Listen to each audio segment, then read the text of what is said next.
بسم اللہ الرحمن الرحیم۔ السلام علیکم دوستو، دنیا بھر کی خبروں میں آج آپ سنیں گے، لیکن اس سے پہلے اگر ہو سکے تو سبسکرائب اور لائک ضرور کر لیں، کیونکہ اس سے ایک تو موٹیویشن اور کام کرنے میں مزہ آتا ہے، اور دوسرا آپ کی پسند کا پتہ چلتا ہے کہ آپ کو کس قسم کی خبریں پسند ہیں۔ شکریہ۔ ایک تحقیق میں بتایا گیا ہے کہ بچوں میں بیٹھنے کے غالب انداز جیسے بالکل سیدھے بیٹھنے سے ان کی خود اعتمادی میں اضافہ ہوتا ہے، اور یہ انداز انہیں اسکول میں بہتر محسوس کرنے میں مددگار ثابت ہوتا ہے۔ جرمنی کے تحقیق کاروں نے چوتھی جماعت کے 108 بچوں کے نفسیاتی ٹیسٹ کی تکمیل اس انداز میں کی کہ وہ بڑے غالب یا مؤثر انداز میں یا پھر اس سے ہلکے انداز میں بیٹھے نظر آئیں۔ پاور پوز میں کھڑے ہونا، ٹیبل کے مخالف جھکنا جس میں بازو پھیلے ہوئے ہوں اور کرسی پر پیچھے کی جانب جھکا ہوا انداز، بازو سر کے پیچھے اور پاؤں ڈیسک پر ہوں، کچھ زیادہ ہی ڈھیلا ڈھالا انداز جیسا کہ کرسی پر نیم دراز انداز میں بیٹھنا اور ٹانگوں کو اکٹھے لمبے کر لینا، سر جھکا لینا جبکہ بازو اور ٹانگوں کو کراس شیپ میں رکھنا شامل ہے۔ ماہرین نے اس سے یہ نتیجہ اخذ کیا کہ جو پاور پوز ہوتے ہیں وہ بچوں میں عارضی طور پر ان کے مزاج میں خود اعتمادی بڑھاتے ہیں، اس کے برخلاف وہ بچے جو سمٹ کر اور سکڑ کر بیٹھتے ہیں ان میں اس قسم کی خود اعتمادی نہیں پائی جاتی۔ اس ٹیسٹ سے یہ بھی پتہ چلا کہ اس خود اعتمادی کا اظہار اسکول میں پوچھے جانے والے سوالات اور اس سے متعلق معاملات میں بھی ہوتا ہے۔ جرمنی کے مارٹن لوتھر یونیورسٹی کے ماہر نفسیات رابرٹ کارنر، جنہوں نے اس تحقیق کو جانچا اور نام نہاد پاور پوزنگ کے محسوسات اور خود اعتمادی کے اثرات کا مطالعہ کیا، اس کی وضاحت کرتے ہوئے بتایا کہ جسمانی حرکات و سکنات صرف محسوسات کا ہی اظہار نہیں کرتے بلکہ کسی بھی شخص کے محسوسات کی واضح اور ساخت کو بھی تشکیل دیتے ہیں۔ انہوں نے کہا کہ اٹھنے بیٹھنے کے سٹائل سے جرأت مندانہ انداز کے ساتھ ساتھ جسمانی خد و خال بھی تبدیل ہوتے ہیں۔ جنوبی سوڈان میں کابینہ کے 10 ارکان کے کورونا سے متاثر ہونے کی نشاندہی ہو گئی ہے۔ ملک کے وزیر اطلاعات مائیکل مکوئی نے بتایا کہ وزیر صحت کے علاوہ اعلیٰ سطح کورونا ٹاسک فورس کے تمام ارکان میں کورونا کی تشخیص ہوئی ہے۔ انہوں نے تردید کی ہے کہ ملک کے صدر سلوا کیر، جو خود بھی اس ٹاسک فورس کا حصہ ہیں، کورونا سے بیمار ہیں۔ حکومت نے اعلان کیا ہے کہ کورونا سے متاثر ہونے والے تمام وزراء اب تنہائی میں وقت گزار رہے ہیں اور ان کی صحت اچھی ہے۔ جنوبی سوڈان میں پچھلے 6 دنوں میں 300 نئے مریض سامنے آئے ہیں اور 6 افراد ہلاک ہو چکے ہیں۔ انڈیا میں تقریباً 2 ماہ سے جاری لاک ڈاؤن میں تقریباً تمام ریاستوں میں چھوٹ دی جا رہی ہے، لیکن بے روزگاری کا یہ عالم ہے کہ لاکھوں مزدور بے سر و سامانی کی حالت میں اپنے آبائی ریاستوں کو لوٹنے کو ترجیح دے رہے ہیں۔ کورونا سے پیدا ہونے والی صورتحال میں ہر ایک اپنی کہانی ہے، غرض جتنے لوگ اتنی کہانیاں ہیں۔ حکومتوں نے انہیں مایوس کیا ہے۔ روزگار کی کمی، بھوک مری کی نوبت، گھر پر اپنے والدین کے ساتھ ہی مریں گے، یہ وہ عام جملے ہیں جو ان بے سہارا مزدوروں کی زبان سے انڈین میڈیا اور سوشل میڈیا پر سنے جا رہے ہیں۔ اسی صورتحال میں ایک 15 سالہ لڑکی نے اپنے بیمار باپ کو سائیکل پر بٹھا کر تقریباً 1200 کلومیٹر کا سفر طے کیا ہے، اور وہ دہلی سے ملحق شہر گڑگاؤں سے بہار کے دربھنگہ ضلع میں اپنے آبائی گاؤں پہنچی ہیں۔ یہ 15 سالہ بچی مسلسل 7 دنوں تک تقریباً بھوک کی حالت میں سائیکل پر اپنے والد کو بٹھا کر جیوتی نامی بچی بہار پہنچی ہے، اور اب حکام نے انہیں ان کے آبائی گاؤں کے پاس قرنطینہ میں رکھا ہوا ہے۔ اس 15 سالہ بچی کی ہمت اور سائیکل چلانے کی صلاحیت کو دیکھتے ہوئے انڈین سائیکل فیڈریشن نے 15 سالہ جیوتی کو آئندہ ماہ ہونے والے ایک سائیکل ٹرائل میں مدعو کیا ہے، جس سے یہ امید کی جا رہی ہے کہ ان کی زندگی میں کوئی تبدیلی رونما ہو سکتی ہے۔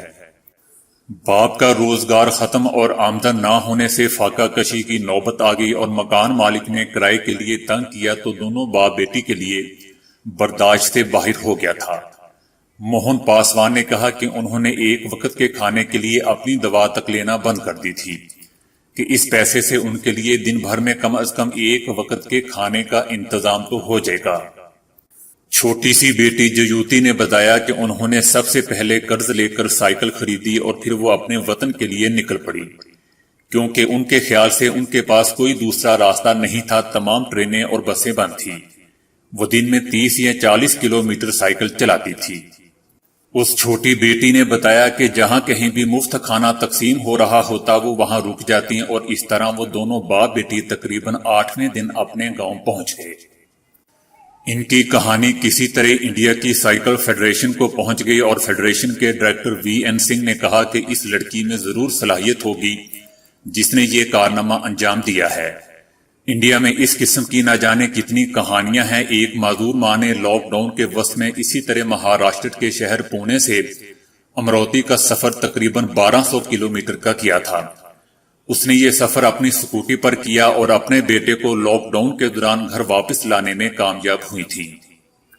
دوستو، یہ تو کامیابی کی کہانیاں ہیں، لیکن درجنوں ایسی کہانیاں بھی ہیں جہاں اپنے گھر کو پیدل، آٹو، ٹرک اور پک اپ پر چلنے والے مسافر کبھی اپنے گھر نہیں پہنچ سکے کیونکہ وہ راستے میں کہیں کھو گئے یا کہیں بھٹک گئے۔ امریکی صدر ٹرمپ نے اوپن سکائز معاہدے سے علیحدگی کا اعلان کیا ہے۔ ان کا کہنا ہے کہ معاہدے سے علیحدگی روس کی خلاف ورزیوں کے باعث کی ہے۔ امریکی صدر کا کہنا تھا کہ روس اوپن سکائز معاہدے کی خلاف ورزی کر رہا ہے اور امریکہ مزید وقت کے لیے اس معاہدے کا حصہ نہیں رہ سکتا۔ دوستو، اوپن سکائز معاہدے کے تحت 30 رکن ممالک میں سے کوئی بھی ملک ایک دوسرے ملک پر پرواز کر کے اس کی نقل و حرکت پر نظر رکھ سکتا ہے۔ بین الاقوامی ادارہ صحت WHO نے کہا ہے کہ کورونا کی سرگرمیوں میں WHO کو 90 کروڑ ڈالر کی کمی کا سامنا ہے۔ WHO کورونا سے نپٹنے کے بین الاقوامی اقدامات کے حوالے سے دن رات کام میں مصروف ہے۔ عالمی ادارہ صحت نے 50 سے زائد نیوز بریفنگ کی جبکہ متعدد ہائی ٹیک پلیٹ فارمز کے ساتھ کام کیا۔ اسی طرح وبا سے متعلق غلط معلومات پر مبنی خبروں اور معلومات کی ترویج روکنے کی کوشش کی گئی۔ دوستو، WHO کا یہ اجلاس ایک ایسے موقع پر ہوا جب دنیا بھر میں وبا سے 52 لاکھ سے زائد افراد متاثر ہو چکے ہیں جبکہ ہلاکتوں کی تعداد 3,38,000 سے تجاوز کر چکی ہے۔ دنیا میں سب سے زیادہ متاثرہ افراد امریکہ میں 16 لاکھ ہیں۔ امریکی صدر ٹرمپ نے عبادت گاہوں کو فوراً کھولنے کا حکم دیا ہے۔ وائٹ ہاؤس میں ایک بریفنگ کے دوران انہوں نے عبادت گاہوں کے بارے میں کہا کہ انہیں فوراً کھول دیا جائے۔ انہوں نے کہا کہ یہ بہت ضروری ہے کیونکہ امریکہ میں زیادہ دواؤں کی ضرورت ہے نہ کہ کم۔ انہوں نے یہ بات ان ریاستوں کے گورنروں پر تنقید کرتے ہوئے کہی جہاں شراب کی دکانیں تو کھلی ہیں لیکن عبادت گاہیں بند ہیں۔ اقوام متحدہ نے کہا ہے کہ چین نے غربت میں کمی میں کامیابی حاصل کر کے عالمی برادری کے سامنے یہ ثابت کیا ہے کہ اقوام متحدہ کے پائیدار ترقی کے 17 اہداف میں غربت کے خاتمے کا پہلا ہدف حاصل کرنا ممکن ہے۔ چین نے غربت میں کمی کر کے پائیدار ترقی کا ہمارا پہلا ہدف حاصل کر کے ہمیں یقین دلایا ہے کہ 1.4 بلین آبادی والے ملک میں بھی غربت کا خاتمہ کیا جا سکتا ہے۔ اور یہی نہیں کہ غربت کے خلاف لڑائی میں نمایاں کامیابیاں حاصل کرنا چین کی عالمی غربت کے خاتمے میں اہم شراکت ہے۔ اقوام متحدہ نے کہا کہ چین نے دنیا میں ایک مثال قائم کی ہے کہ کس طرح جامع معاشی اور سماجی پالیسیوں سے لاکھوں لوگوں کو غربت سے نکالا جا سکتا ہے۔ غربت کا خاتمہ چین کی ترجیح ہے اور چین میں اقوام متحدہ کا دفتر مؤثر اور ٹھوس اقدامات اور تعاون سے غربت کے خاتمے کی حمایت کے لیے کام کر رہا ہے۔ دوستو، 2015 میں اقوام متحدہ کے تمام رکن ریاستوں نے پائیدار ترقی کے لیے 17 اہداف پر مشتمل 2030 ایجنڈا پیش کیا جس میں غربت کے خاتمے اور لوگوں کو امن و خوشحالی فراہم کرنا ہے۔ پاکستانی ایئر لائن گرنے پر بالی ووڈ اداکار اور معروف بھارتی شخصیات کی طرف سے دکھ و افسوس کا اظہار کیا جا رہا ہے۔ بھارتی وزیر اعظم نے افسوس کا اظہار کیا جبکہ مرنے والے افراد اور ان کے لواحقین کے لیے تعزیت بھی کی۔ بھارت کی حزب اختلاف کی جماعت کانگریس کے رہنما راہل گاندھی نے بھی شدید دکھ کا اظہار کرتے ہوئے لواحقین سے تعزیت کی۔ بھارتی بالی ووڈ اداکار انوپم کھیر نے بھی شدید رنج و غم کا اظہار کرنے کے ساتھ ساتھ مرنے والے افراد اور ان کے لواحقین کے لیے دعائیں کی، جبکہ بالی ووڈ کے ہی مقبول ترین اداکار انیل کپور نے بھی افسوس کا اظہار کیا اور مرنے والے افراد اور ان کے لواحقین کے لیے دعائیں کی۔ راہل گاندھی نے کہا ہے کہ کورونا نے متعدد لوگوں کو تکلیف پہنچائی ہے لیکن سب سے زیادہ درد اس نے مہاجر مزدوروں کو دیا ہے۔ جنہیں مارا پیٹا گیا، روکا گیا، ڈرایا دھمکایا گیا، لیکن وہ رکے نہیں اور اپنے گھروں کی جانب چلتے رہے۔ راہل گاندھی نے ہفتہ کے روز مہاجر مزدوروں کے ساتھ بات چیت کی اور ویڈیو جاری کرتے ہوئے کہا کہ مزدوروں کو ڈرنے کی ضرورت نہیں ہے، وہ ان کی پریشانیوں کو دور کرنے اور انہیں ان کے گھروں تک پہنچانے کی کوشش کر رہے ہیں۔ راہل گاندھی نے کہا کہ مزدور صرف کام چاہتے ہیں۔ مہاجر مزدور سب سے زیادہ اس بات سے پریشان ہے کہ وزیر اعظم نریندر مودی نے لاک ڈاؤن نافذ کرتے وقت ان کی پرواہ نہیں کی اور ان کا نہیں سوچا۔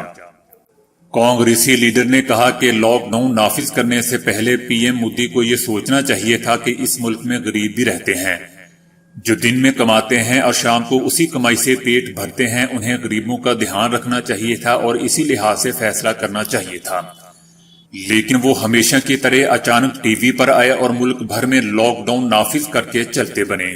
تو دوستو، آج کے لیے اتنا ہی۔ ویڈیو کو لائک اور شیئر کرنے کا بہت بہت شکریہ۔